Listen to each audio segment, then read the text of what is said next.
Hello everybody, this is Don and I want to thank you for watching Outdoor Therapy for me. And today we're actually going to be touching on a rather hot subject. And of course that's about fire.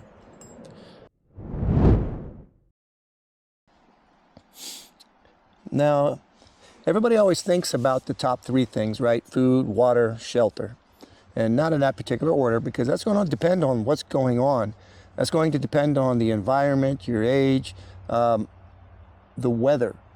Sometimes hypothermia will kill you faster than dehydration. But there's one thing I think that actually should be involved in all three of those. It's something that helps you to survive, to get along, to enjoy the outdoors, and that's fire. It can help you boil your water and make it safe. It can help you preserve and cook your food. It can give you warmth and shelter. It can help you make tools. It can give you security. So fire is a very important asset when it comes to bushcraft, survival, and any of those things, natural disasters. And like I said earlier, some people are going to say you should be the purist and only do things that way. But me, it's about survival and comfort. Learn the other ways. I'm going to show you some. I can do a bow drill. I don't think I'm going to do it today because I haven't prepared those tools. And everything has pretty much a pro and a con. And what you need to do is look at the things that are going to give you the best chance of starting that fire. Once again, if you're talking about civil unrest and a lot of problems, you have to be careful because it can give you away. But in just about every other circumstance, fire can be your friend. So give me a moment. We're going to put some things together here. And I'm going to show you the pros and cons of some of the ways that I have to start fire. I have many other ways, but these are the primary ones that people think about. And to me, the tinder or the fire starters you have is just as important as the ignition source.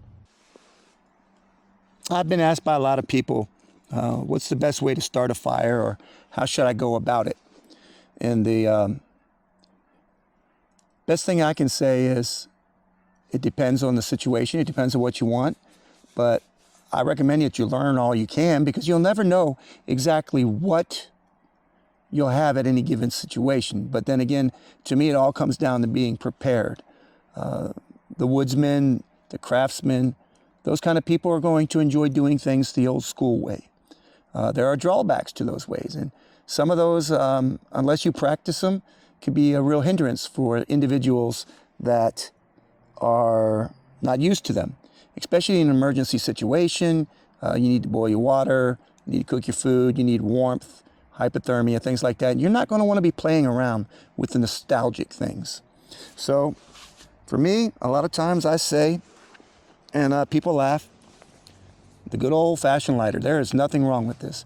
Don't think you're cheating. I would say have a couple of them and give yourself an edge. A lot of people don't realize this, but when it comes to making fires, it's your tools, your ignition source, and your tinder. Your tinder is going to make the difference, really, in whether you succeed in making a fire or not. So with that in mind, the fire, the lighter is hard to believe for most novice individuals. And what I recommend is have fire starters. I'll show you some later.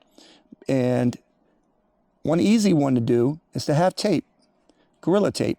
I have Gorilla Tape, but you can use duct tape. Those two usually have stuff in them that burns really well, and usually just takes a little bit.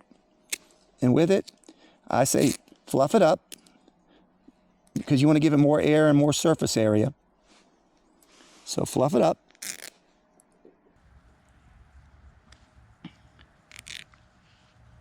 Make it stringy and airy. Make sure that it can burn on itself. It's a bit sticky.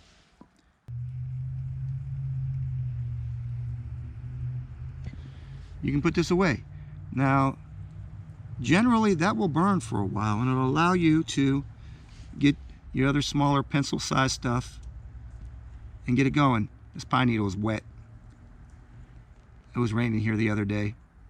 But you see, even with it being wet, it's caught. That's a pretty wet stick here. See if we can get it going. Something to remember when it comes to fire and fire starting is small sparks and small fire burn small material. Remember, don't overfeed it. Now, different types of fires you can make. You can make an inverted TP, a long fire. It all depends on what you're doing and what you're getting used to. But as you saw with the duct tape, I've got this piece of wet wood here going with a lighter. Don't be ashamed. Get what you got to have. This is one of my biggest recommendations for people that don't practice the other crafts. Along with that, a good old match. Can't go wrong with a match, especially a waterproof one, except for when it comes to how you strike it. You want to make sure that you support the head. Nothing is worse than getting down to your last match and strike it, put it on what you want. Easy. Again, it's not cheating. It's surviving. Now you have the more primitive ways, and to me they're fun, but they do have their drawbacks and their limitations. You have to have char cloth. You have to have good weather. A fire piston, you take the char cloth, you put it in there, and between the friction and the heat, it will give you an ember. But you got to make sure you have good tinder for this, because if the tinder doesn't catch, it does you no good. Same thing with the flint and steel. You'll get your spark, you'll catch it on that char cloth, and you'll have to have good tinder to ignite that. I don't have a whole lot on me right now, so let's see if I can get these to work for you.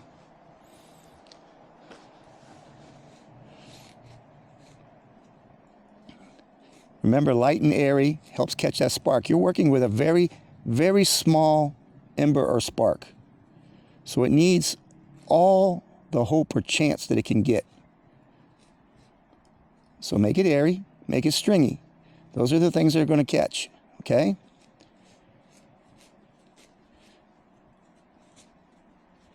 Fluffy, fluffy, fluffy.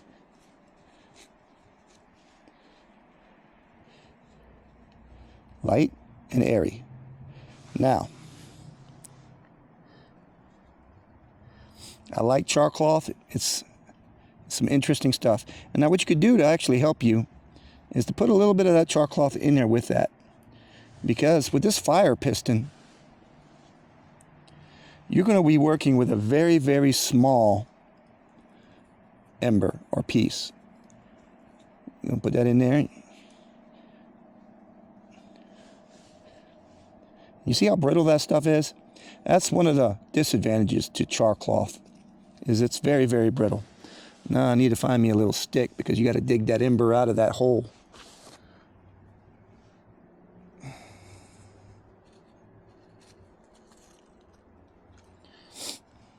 right, so I got that stick.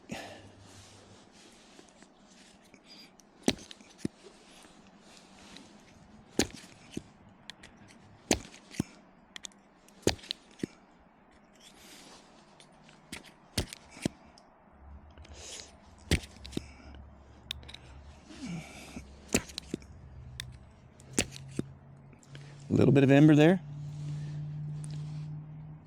Give it a little bit of air. Be slow and gentle with it.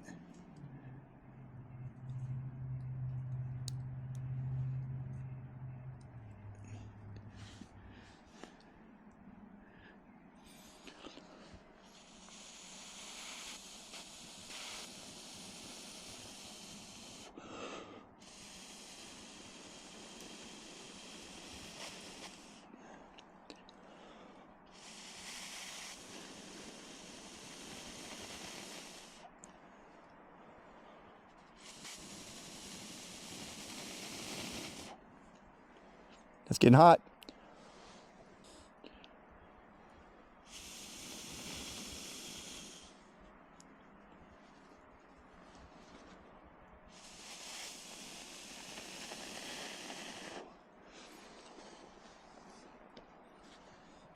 And you'll see in one of my other videos that I actually got it going, but I didn't realize earlier that I wasn't recording. So we'll leave it at that. Now, again,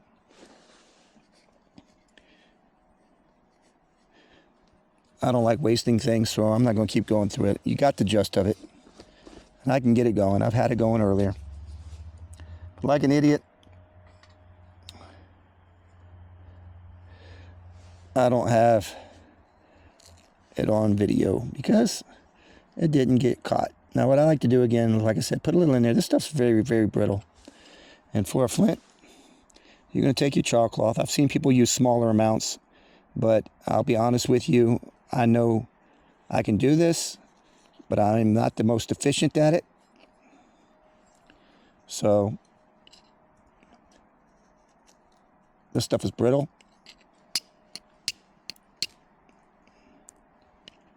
It only takes the smallest of sparks. Ooh, see that spark right there? How it's going already? Those little sparks will go.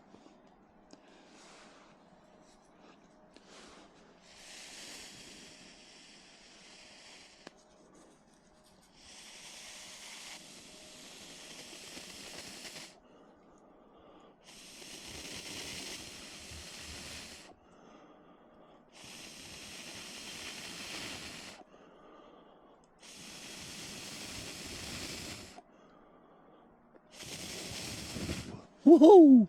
That's hot. Normally I have bigger bundles, but I only got a small amount of stuff at this moment. So I'm not going to sit there and go through a lot. But a lot of times what you have is going to set you up for success. Birch bark, some wonderful stuff there. You can take that stuff. Again, simply light. Have what you need to get the job done.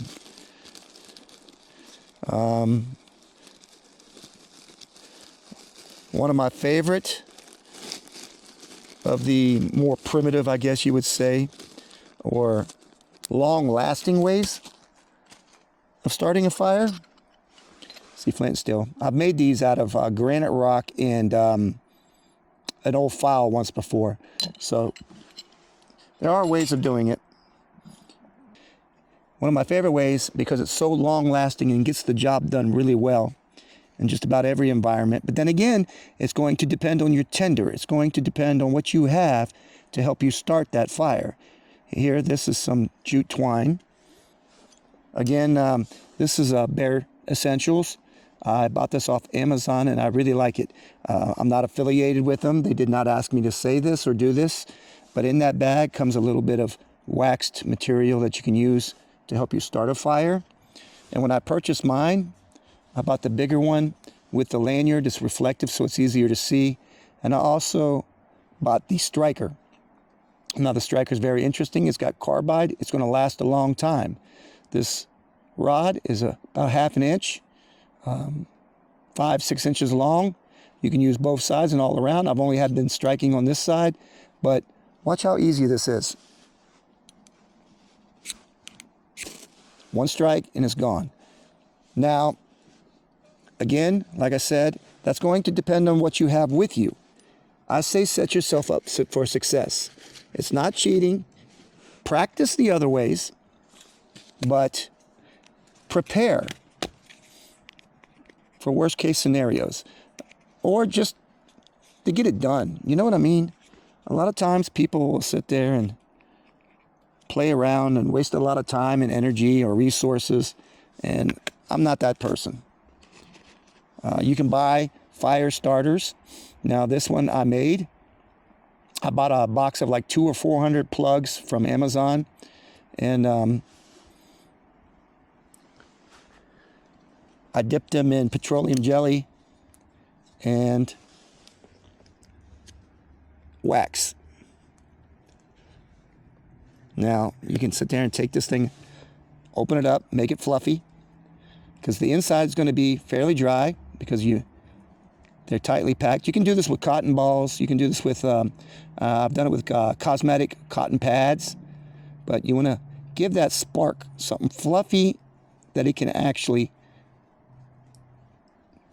catch on fire. And because of the petroleum jelly and the wax, I think I've done these and they've burned for about 5 minutes. Now you see how I did that? Usually it's fairly, well, usually these will burn for about 5 minutes. See that one little spark did that? Now that'll sit there and burn for a while, and that'll help you get whatever you're burning. Give it a minute to go.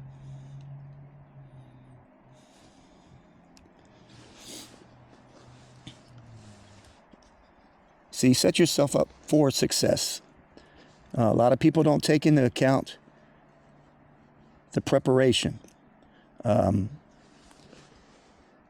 does not mean you're cheating. Carry what you need with you to succeed.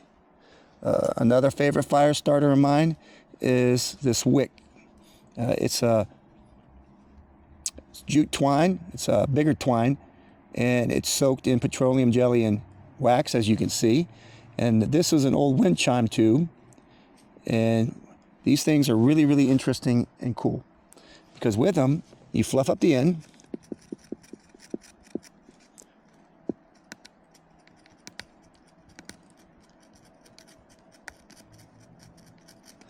you're exposing that inner dry area and you're making it fluffy. Remember, small sparks and fire, small items.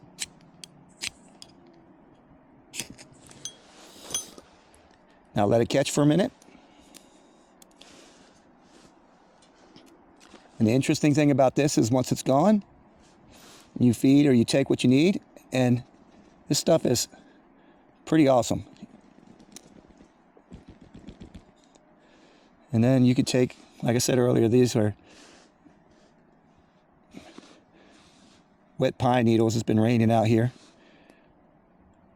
And you can use this to get your fire started.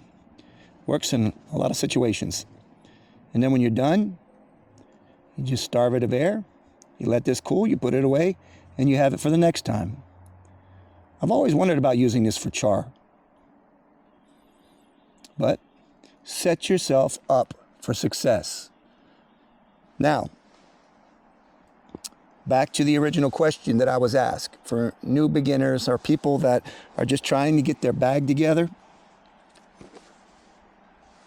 have yourself some fire starters, some kind of tinder that's going to make it successful for you. Get yourself a lighter or a couple lighters. Have those fire starters, and just in case, put yourself a little duct tape around the lighters. That way you always have it with you when you have to use the lighter. My next recommendation is a good waterproof match. These matches will be a lot easier for most people to start a fire with than the more traditional old school ways. Like I said earlier, I can start a fire with a bow drill. I can do it with a hand drill. I'm not real good with a hand drill, and it hurts my hands and I don't like it. But I think about things like, what if I am injured? What if I can only use one hand? Lighter. After the lighter and match, my favorite, and one that I use actually most of the time because I try to hold on to things that are disposable or finite. Eventually you will use up all your matches. Eventually you will use up all your fuel in your lighter. So to me, that's where the ferro rod comes in. The ferro rod will last a lot of strikes. And I recommend you get a good quality one. Don't go out and get the little ones. I've got a bunch of them. I bought some the other day, and they were keychain ones. They're about this long, and they're only about this small. In an emergency situation, they'll work. But get a good quality ferro rod and striker. It's fun starting fires with them. Again, this is educational. Don't be doing stupid stuff. So, in another video, I'm going to show you several different ways to make fire starters. You can purchase them, but you can actually make a quantity of them at a very good price. So, again, this is Don with Outdoor Therapy for Me. I hope this was informative. And at some point, when my shoulders are feeling better, I'll do a bow drill for you. Out of the more primitive ways of doing a friction fire, the bow drill is the best for me, but my shoulders don't like it too much. I think I got some injuries, and so, but as I stated earlier, for most people, these are my recommendations for the ignition source. Lighter, matches, ferro rod. Ferro rods come in a lot of different ways. You'll get some that have magnesium on them. You scrape the magnesium off and you use that as the fire starter. But ferro rods, very good. Get a good quality one.